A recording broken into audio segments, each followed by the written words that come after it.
မြန်မာနိုင်ငံရဲ့လက်ရှိအချိန်မှာစီးပွားရေးလုပ်ကိုင်ဖို့နဲ့ငွေရှာဖို့ဘာကြောင့်ခက်ခဲနေရတာလဲဆိုရင်မေးခွန်းဟာပြည်သူအများစုနေ့စဉ်ရင်ဆိုင်နေရတဲ့ပကတိအရှိတရားတစ်ခုဖြစ်ပါတယ်။2025ခုနှစ်နဲ့2026ခုနှစ်အတွင်းမြန်မာစီးပွားရေးဟာကမ္ဘာလုံးဆိုင်ရာစီးပွားရေးအခြေအနေနဲ့ပြည်တွင်းဖြစ်ရပ်တွေကြောင့်ထိခိုက်မှုတွေစတိုက်ကြုံတွေ့နေရပါတယ်။ကမ္ဘာ့ဘဏ်ရဲ့နောက်ဆုံးထုတ်ပြန်ချက်တွေအရမြန်မာနိုင်ငံရဲ့ငွေကြေးဖောင်းပွားမှုနှုန်း inflation rate ဟာမြန်မာရဲ့အဆင့်မှာဆက်လက်ရှိနေပြီးမြန်မာကျပ်ငွေရဲ့ဝယ်ယူနိုင်စွမ်းpurchasing power ကလည်းတိတိတတ်တာကျဆင်းလျက်ရှိပါတယ်။ငွေရှာရခက်ခဲတာဟာလူတအုပ်ချင်းစီရဲ့ကြိုးစားအားထုတ်မှုမရှိခြင်းကြောင့်မဟုတ်ပဲတိုင်းပြည်ရဲ့အခြေခံစီးပွားရေးရန်တရားတွေ structural factors တွေတုံ့နှင်းနေရကြောင်းဖြစ်ပါတယ်။ကုန်ကျစရိတ်နှုန်းတွေတက်ခြင်း၊သက်စစ်မီမမှန်ခြင်းနဲ့ငွေလဲတဲ့လုံးမတည်ငြိမ်ခြင်းတွေဟာလုပ်ငန်းရှင်တွေအတွက်အရှုံးနဲ့အမြတ်ကိုခံမရခက်ခဲစေပါတယ်။အကျိုးဆက်အနေနဲ့ပုံမှန်ဝင်ငွေရရှိနေတဲ့ဝန်ထမ်းတွေကနေစပြီးအသေးစားလုပ်ငန်းရှင်တွေအထိငွေကြေးပူလုံမှုရရှိစေဖို့အတွက်ပုံမရုံးကန်လာကြရပါတယ်။ဒီနေ့ဗီဒီယိုမှာဆိုရင်မြန်မာနိုင်ငံမှာငွေရှာရခက်ခဲရခြင်းရဲ့အဓိက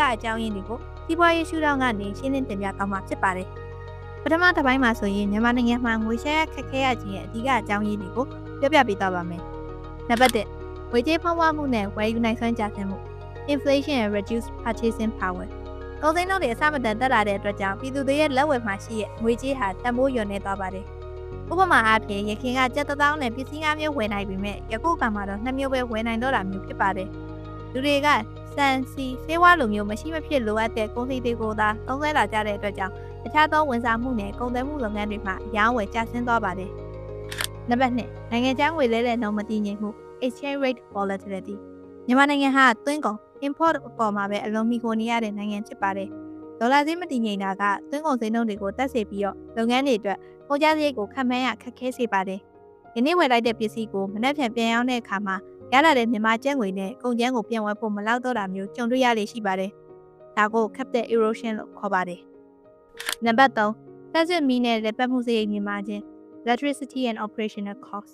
ငေါ်ထုတ်လုပ်ငန်းနဲ့ဝန်ဆောင်မှုလုပ်ငန်းတွေအတွက်သက်စစ်မီးဟာအဓိကလိုအပ်ချက်ဖြစ်ပါတယ်။သက်စစ်မီးမမှန်တာကြောင့်မီးစက်တွေကိုအားကိုးရပြီး73စီစီမြင့်မားလာတဲ့အတွက်ကုန်ထုတ်လုပ်မှုစရိတ် production cost ဟာအိန္ဒိယနိုင်ငံတွေထက်ပိုမြင့်မားသွားပါတယ်။ဒါဟာဈေးကွက်အတွက်အမြတ်ဆုံးနှဲပါသွားစေတဲ့အချက်ဖြစ်ပါတယ်။နံပါတ်4ကျွမ်းကျင်လုပ်သားရှားပါမှု brain drain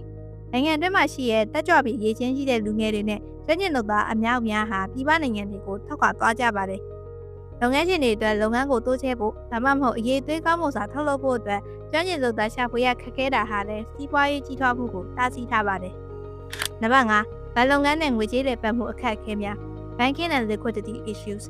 ရခင်ကတည်းကအခြေအနေကောင်းမွန်လာပေမဲ့ဘဏ်တွေကနေတစ်ဆင့်စီးပွားရေးချီးငွေရရှိဖို့ခက်ခဲနေစေဖြစ်ပါတယ်။လုပ်ငန်းတစ်ခုကိုအရင်းအနှီးထည့်ဝင်ဖို့ဒါမှမဟုတ်ငွေကြေးလွှဲပြောင်းဖို့အတွက်အသားအစီးတွေရှိနေခြင်းဟာစီးပွားရေးရန်တရားကိုနှိမ့်ကွေးစေပါတယ်။နံပါတ်6မူဝါဒအပြောင်းအလဲများနဲ့မတိကျမှုများ policy uncertainty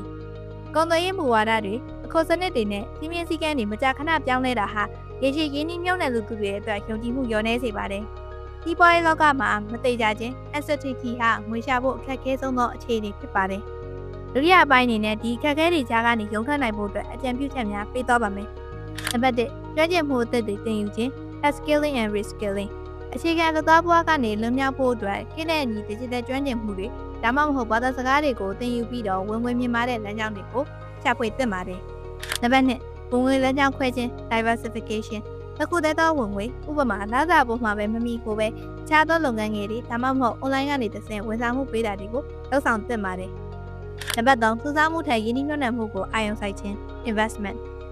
ငွေကြေးဖောင်းပွားမှုကိုခံနိုင်ဖို့အတွက်ကျပ်ငွေကိုဒီတိုင်းစုဆောင်းသားမဲ့အစားတန်ဖိုးတည်မြဲတဲ့အရာတွေဥပမာရွှေမြေလုပ်ငန်းဒါမှမဟုတ်ပညာရေးမှာရင်းနှီးမြှုပ်နှံသင့်ပါတယ်။အနေနဲ့ကြောက်ရမယ်ဆိုရင်မြန်မာနိုင်ငံမှာငွေရှာရခက်ခဲရတဲ့အကြောင်းရင်းဟာကုန်ကျစရိတ်မြင့်မားခြင်းဝေကျင်းတပုံမတည်ငြိမ်ခြင်းနဲ့စီးပွားရေးမူဝါဒတွေရဲ့မတိကျမှုတွေပေါင်းစပ်နေရကြောင်းဖြစ်ပါတယ်။အဲ့ဒါဟာပြည်သူတို့ချင်းစီရဲ့အားနည်းချက်ကြောင့်သာမဟုတ်ပဲနိုင်ငံရဲ့အထွေထွေစီးပွားရေးအကျပ်အသဲကြောင့်လည်းဖြစ်ပါတယ်။ဒါပေမဲ့ဒီလိုအခြေအနေမျိုးမှာခေတ်စနစ်နဲ့လာရောညှိတွေဖြစ်စေဖို့အတွက်မိမိရဲ့ရည်ချင်းကိုမြင့်တင်တာစီးပွားရေးအသိပညာ financial literacy ရှိရတဲ့အခွင့်အလမ်းတွေကိုရှာဖွေတာကသာလျှင်အခက်အခဲတွေကြားကနေအောင်မြင်မှုစီကိုပို့ဆောင်ပေးနိုင်မှာဖြစ်ပါတယ်။မိမိတို့အနေနဲ့ဒီအကျက်တဲတွေကိုကြည်ကြံ့ခံပြီးတော့ပုံမတော့ပါတဲ့အနာဂတ်စီကိုတက်လှမ်းနိုင်ကြပါစေဆိုတဲ့အကြောင်းမနီရဲ့ဆိုင်မြန်မာကနေစုမကောင်းတောင်းပေးရပါတယ်။နောက်ပတ်ဒီမှာလည်းအခုလိုမျိုး personal finance, business နဲ့ economics နဲ့ပတ်သက်တဲ့အကြောင်းအရာတွေကိုသိဆက်ပေးသွားမှာဖြစ်တဲ့အတွက်မနီရဲ့ဆိုင်မြန်မာ channel ကို like and follow လုပ်ထားပေးကြပါဦးနော်။